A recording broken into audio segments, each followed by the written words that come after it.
সবাইকে স্বাগতম নতুন আরও একটি ভিডিওতে। আজকে আমার ভিডিওতে আমি যে বিষয়টি নিয়ে কথা বলবো সেটি হলো বাংলাদেশ এবং পাকিস্তানের সম্পর্ক এবং ভারতের বার্তা। আমরা একটু লক্ষ্য করলে দেখতে পাবো দক্ষিণ এশিয়ার ভূ রাজনীতি নতুন করে আঁকা হচ্ছে। কেননা গত 23 আগস্ট পাকিস্তানের পররাষ্ট্রমন্ত্রী ইসহাক দার বাংলাদেশ সফর করে গেলেন। আর ইসলামাবাদ ঢাকার এই সফরকে ঐতিহাসিক এবং তাৎপর্যপূর্ণ মাইল ফলক হিসেবে দেখছে। বলা হচ্ছে 2012 সালের পর দুই দেশের মধ্যে সর্বোচ্চ পর্যায়ের কোনো আনুষ্ঠানিক কোনো যোগাযোগ। এখন প্রশ্ন হলো এই সম্পর্ক আসলে কোথায় গিয়ে দাঁড়াবে এবং ভারতের জন্য এই সম্পর্ক আসলে কি প্রশ্ন, অর্থ কি, ভারত কি জানতে চায় বা ভারতের লাভ কি। বাংলাদেশ পাকিস্তানের সম্পর্কের একটু প্রেক্ষাপট বা ঐতিহাসিক তাৎপর্য দেখি। 1971 সালের মুক্তিযুদ্ধ বাংলাদেশ ও পাকিস্তানের সম্পর্কে দীর্ঘদিনের জন্য তিক্ততা করে রেখেছিল। বলাই চলে 1971 সালে বাংলাদেশ পাকিস্তানের যুদ্ধটা বাংলাদেশ বা পাকিস্তানের সম্পর্কে কতটা ফাটল এবং কতটা ভয়ানক রূপে রূপান্তরিত হয়েছিল। কিন্তু এখন রাজনৈতিক, অর্থনৈতিক ও সামরিক স্তরে দুই দেশ দ্রুত ঘনিষ্ঠ হতে চাচ্ছে। কেন হতে চাচ্ছে বিষয়টি আমরা যদি একটু অ্যানালাইসিস করি, এই ঘনিষ্ঠতা এমন সময়ে ঘটছে পাকিস্তান ও চীনের মধ্যে আবার সম্পর্ক অন্য রকমের। নৈকট্য ভারতের জন্য বড় কৌশলগত চাপ তৈরি করছে এই সম্পর্ক। আমরা যদি একটু দেখি পিছনে ফিরে, ভারত, পাকিস্তান এবং চীন, এই তিন রাষ্ট্রের মধ্যে ভারত এবং চীনের সম্পর্কটা একটু গোলমেলে থাকলেও পাকিস্তান এবং চীনের মধ্যে সম্পর্কটা মধুর বলে আখ্যায়িত করছে অনেক রাজনীতিবিদ, বিশ্লেষক এবং অনেক দেশের গবেষক। তাহলে কি বাংলাদেশ এবং পাকিস্তানের সম্পর্কে ভারত কি চায় অথবা ভারতের জন্য কি অর্থ, এটা নিয়ে ভারত কি চিন্তিত? আমরা যদি একটু দেখি নতুন বাংলাদেশের পররাষ্ট্রনীতি অথবা নতুন বাংলাদেশের প্রেক্ষাপটে পাকিস্তান এবং বাংলাদেশের সম্পর্ক আসলে কোন দিকে যাচ্ছে, আমরা দেখলে 24-এর গণঅভ্যুত্থান পরবর্তী শেখ হাসিনা সরকারের পতনের পর ক্ষমতায় আসা অন্তর্বর্তী সরকার অর্থাৎ নোবেলজয়ী ডক্টর মোহাম্মদ ইউনূসের নেতৃত্বে অন্তর্বর্তী সরকার নেতৃত্বে আসার পর বৈদেশিক নীতিতে নতুন সূচনা ঘোষণা হয়েছে এর সুযোগ নিয়ে। আর এই সুযোগে পাকিস্তান দ্রুত সম্পর্কে জোরদার করেছে। অর্থাৎ ধারণা করা হচ্ছে যে 24-এর গণঅভ্যুত্থান পরবর্তী অন্তর্বর্তী সরকার আসার পরেই পাকিস্তান এই সম্পর্কে আরও জোরদার করেছে নিজেদের। মাত্র 6 মাসেই দুই দেশের মধ্যে এক বিরাট বৈঠক হয়েছে, একাধিকবার বৈঠক হয়েছে, সে বাণিজ্য চুক্তি হয়েছে, এমনকি সমুদ্র পরে যোগাযোগ পুনঃপ্রতিষ্ঠা হয়েছে। আমরা যদি দেখি পাকিস্তান থেকে অনেক পণ্য বাংলাদেশে 24-এর গণঅভ্যুত্থান পরবর্তী এসেছে, যা বাংলাদেশের জন্য ভালো দিক বলে বিবেচনা করা হচ্ছে। 2025 সালের শুরুতে প্রতিরক্ষা কর্মকর্তা ইসলামাবাদে বৈঠক করেন। আলোচনা হয় যৌথ প্রশিক্ষণ, মহড়া ও অস্ত্র সহযোগিতা নিয়ে। আমরা যদি 2025 সালের শুরুর দিকে দেখি, অন্তর্বর্তী সরকারের থাকাকালীন চলমান ইসলামাবাদে একটা বৈঠক হয়। সেই বৈঠকে বাংলাদেশ ভারতের যৌথ প্রশিক্ষণ, মহড়া এবং অস্ত্র সহযোগিতা নিয়ে ভিন্ন ধরনের আলাপ হয়। শুরুতে ঢাকার প্রতিরক্ষা কর্মকর্তা ইসলামাবাদে বৈঠক করেন।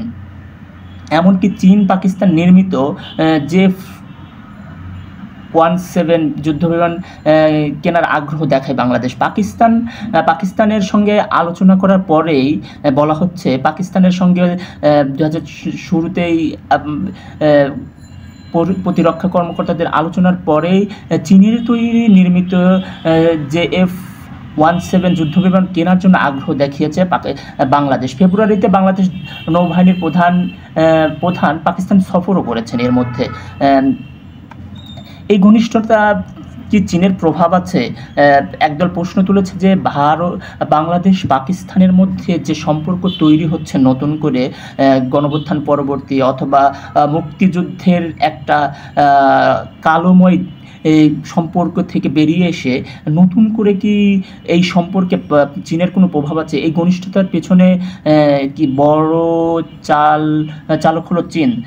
বেইজিং এখন বাংলাদেশ ও পাকিস্তানের উভয়ের প্রধান অস্ত্র সরবরাহকারী। আমরা যদি একটু দেখি ভারত পাকিস্তানের যে পেহেলগাম যুদ্ধটা হলো, সেখানে পাকিস্তান কিন্তু দাবি করেছে যে তারা চীনের থেকে অস্ত্র নিয়েছে। আর এশিয়ার ভূ রাজনীতিতে চীন কিন্তু অস্ত্রতে অনেকটা এগিয়ে। কুনমিয়ার ত্রিপাক্ষিক বৈঠকে চীন, পাকিস্তান ও বাংলাদেশ কৌশলগত সমন্বয়ের ইঙ্গিত স্পষ্ট করে। এরই মধ্যে পাকিস্তান, বাংলাদেশ এবং চীনের মধ্যে একটি কিন্তু ত্রিপাক্ষিক বৈঠকও হয়েছে। সেখানে বাংলাদেশকে আশ্বস্ত করেছে চীন। এর সমন্বয়ে বোঝা যাচ্ছে যে এই সম্পর্ক জোরদারের পেছনে ভারত, পাকিস্তান এবং বাংলাদেশের সম্পর্ক জোরদারের পিছনে চীনের কৌশলগত হাত রয়েছে। আমরা যদি আরও একটু দেখি এখন ভারতের সংখ্যা কী। এই যে বাংলাদেশ পাকিস্তানের সম্পর্ক অবশ্যই অনেকেই গুড পয়েন্টে দেখছেন, আবার অনেকেই ব্যাড পয়েন্টে দেখছেন, কিন্তু এর মধ্যে আমরা যদি এই সেগমেন্টে দেখি ভারতের আসলে এখানে সংখ্যা কী। পশ্চিম পাকিস্তান ও উত্তর চীন ও পূর্ব বাংলাদেশ ভারত মনে করছে এক ধরনের কৌশলগত ঘেরাও তৈরি করেছে। মানে আমরা যদি একটু দেখি পশ্চিম পাকিস্তান, উত্তর চীন এবং পূর্ব বাংলাদেশ অর্থাৎ বাংলাদেশ, এই সীমানাগুলো মাঝখানে কিন্তু ভারত রাষ্ট্রটি গঠিত। ভারত মনে করছে এক ধরনের কৌশলগত ঘেরাও তৈরি হয়েছে তাদেরকে কেন্দ্র করে। বিশেষ করে উত্তর ও পূর্বাঞ্চল ভারতের জন্য অত্যন্ত সংবেদনশীল। এখানে বিচ্ছিন্নতাবাদী আন্দোলনের ইতিহাস রয়েছে বহু। ভারত শঙ্কা করছে পাকিস্তান, চীন চাইলে এই অসন্তোষকে আবারও উস্কে দিতে পারে। ভারতের এখানে একটি শঙ্কা তৈরি হয়েছে এই সম্পর্কের ফলে পাকিস্তান এবং চীন চাইলে ভারতের সেই বিচ্ছিন্নতাবাদী আন্দোলনকে আবার উস্কে দিতে পারে, যেটি উত্তর এবং পূর্ব অঞ্চলে ভারতে রয়েছে। আমরা যদি ভারতের কূটনৈতিক ভুলগুলো একটু দেখি, ভূরাজনৈতিক বিশ্লেষকরা বলছে এই সংকটে কিছু দায় ভারতেরও রয়েছে। ভারত, পাকিস্তান, বাংলাদেশ, চীন এই সম্পর্কের কিছু দায় বা ভারতেরও রয়েছে। কেন তারা পিছিয়ে পড়ল সম্পর্কের ক্ষেত্রে? দিল্লি এতদিন কেবল শেখ হাসিনার ওপর নির্ভর করে বাংলাদেশ ব্যক্তিকেন্দ্রিক কূটনৈতিক রাজনীতি চালিয়েছে অথবা কূটনৈতিক সম্পর্ক চালিয়েছে। রাষ্ট্র সম্পর্ক গড়ে তুলতে ভারত বরাবরই ফেল হয়েছে বলে বিশ্লেষকদের ধারণা। ফলে হাসিনার পতনের পর তাদের প্রভাব কমে গেছে। ফাঁকা জায়গা পূরণ করতে পাকিস্তান এবং চীন, মানে অর্থাৎ এখানে বোঝানো হয়েছে যে শেখ হাসিনা সরকার পতনের পর ভারতের যে সম্পর্ক ছিল শেখ হাসিনা সরকারের সঙ্গে, সেই সম্পর্ক ফাটল ধরেছে শেখ হাসিনা সরকার পতনের পর। অর্থাৎ ভারতের সঙ্গে যে সম্পর্কটা ছিল বাংলাদেশের, সেটা ছিল শুধু ব্যক্তিকেন্দ্রিক, একটা রাজনৈতিক দল কেন্দ্রিক। কোনো রাষ্ট্রের সঙ্গে ভারতে বাংলাদেশের সঙ্গে সম্পর্ক গড়ে তুলতে পারেনি। আর শেখ হাসিনা সরকার পতনের পর এই জায়গাটা রাষ্ট্র সম্পর্কের জায়গাটা গড়ে তুলেছে পাকিস্তান এবং চীন।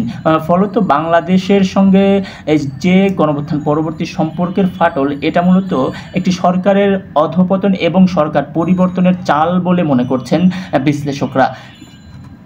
ভবিষ্যতের দিকে ভারত কী করতে পারে, দিক নির্দেশনা কী হতে পারে, এমনও প্রশ্ন রেখেছেন বিশ্লেষকরা। প্রশ্ন হলো সামনে কি অপেক্ষা করছে এই যে ভারত, পাকিস্তান, চীন, বাংলাদেশ, এই যে চারটি রাষ্ট্র, এদের আসলে কি রয়েছে ভবিষ্যৎ?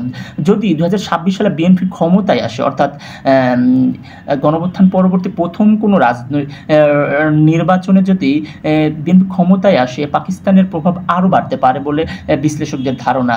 চীন, পাকিস্তানের বাংলাদেশের অঘোষিত সমন্বয় ভারতের জন্য নতুন ভূরাজনৈতিক চ্যালেঞ্জ তৈরি করবে বলে বিশ্লেষকরা ধরেই নিয়েছে। ঢাকা যদিও দাবি করেছে তারা জোটে আগ্রহী নয়। যৌথ সামরিক মহড়া আর যুদ্ধবিমান কেনার আগ্রহের জন্য ইঙ্গিত দিচ্ছে ঢাকা বরাবরই। গণঅভ্যুত্থান পরবর্তী আমরা বেশ কয়েকবার দেখেছি বাংলাদেশ যুদ্ধবিমান মহড়ায় প্রশিক্ষণ কেনার আগ্রহী আমরা দেখেছি। সব মিলিয়ে বাংলাদেশ পাকিস্তানের সম্পর্ক এই অগ্রগতি শুধু কূটনৈতিক যোগাযোগ নয়, বরং দক্ষিণ এশিয়ার শক্তির ভারসাম্যের এক কাঠামো পরিবর্তনের ইঙ্গিত দিচ্ছে। ভারত হয়তো ভাবেনি এত দ্রুত ঢাকায় তাদের প্রভাব কমে যাবে। ভারত খুব অল্প সময়ের মধ্যেই কিন্তু বাংলাদেশ থেকে ভারতের প্রভাবটা কমে গেছে। এই হেজিমনি যে বিষয়টি, সে ভারতীয় হেজিমনি, এই বিষয়টি কিন্তু বাংলাদেশের জনগণ গণঅভ্যুত্থান পরবর্তী একটি আন্দোলনের, যেমন আমরা গণঅভ্যুত্থান করে একটি আন্দোলনের মাধ্যমে গণঅভ্যুত্থান ঘটিয়েছি। আমার কাছে মনে হয় যে ভারতীয় যে আগ্রাসন, ভারতীয় যে হেজিমনি, এটা বাংলাদেশের জনগণ গণঅভ্যুত্থান পরবর্তী তাদের আন্দোলনের মাধ্যমেই বিতাড়িত করতে পেরেছে। কিন্তু বাস্তবতা হলো আজ দক্ষিণ এশিয়ার রাজনীতি নতুন এক সন্ধিক্ষণে দাঁড়িয়েছে। আপনারা যদি একটু দেখেন গণঅভ্যুত্থান পরবর্তী বাংলাদেশ পাকিস্তানের সম্পর্ক এবং ভারত বাংলাদেশের সম্পর্ক, এখানে তাৎপর্যপূর্ণভাবে আলোচনা করতে গেলে বাংলাদেশ পাকিস্তানের সম্পর্ক আগের তুলনায়, অর্থাৎ পাকিস্তান আমল থেকে ৭১-এর পরবর্তী যে সম্পর্কটা ছিল বাংলাদেশ পাকিস্তানের, সেই সম্পর্ককে কিভাবে গণঅভ্যুত্থান পরবর্তী ধরা চলে যে রাতারাতি একটা পরিবর্তন। আবার আমরা যদি দেখি ৭১ পরবর্তী ভারত বাংলাদেশের সম্পর্ক, সেটিও গণঅভ্যুত্থান পরবর্তী রাতারাতি চেঞ্জ হয়েছে। এখানে স্পষ্ট বোঝা যাচ্ছে বাংলাদেশ ভারতের সম্পর্কের ফাটল।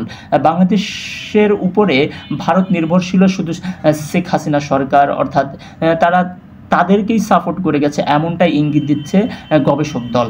তবে ভবিষ্যতে এই রাজনীতি কত দূর আগাবে, এই ভূ রাজনীতি, এই সম্পর্কের রাজনীতি আসলে কত দূর টিকে থাকবে বলা মুশকিল। সম্পর্কের বেড়াজাল আসলে খুবই কঠিন, কোথায় কখন শেষ হয়, কখন কি হয় বলা একদমই মুশকিল। তবু আমরা চাইব ভারত, বাংলাদেশ, পাকিস্তান, চীন, অর্থাৎ এশিয়ার ভূ রাজনীতি যেন মানুষের জন্য রাজনীতি হয়, মানুষের জন্য যেন কোনো শঙ্কা না হয়, মানুষের জন্য যেন কোনো বিপদ না হয়। যে রাজনীতিটাই হোক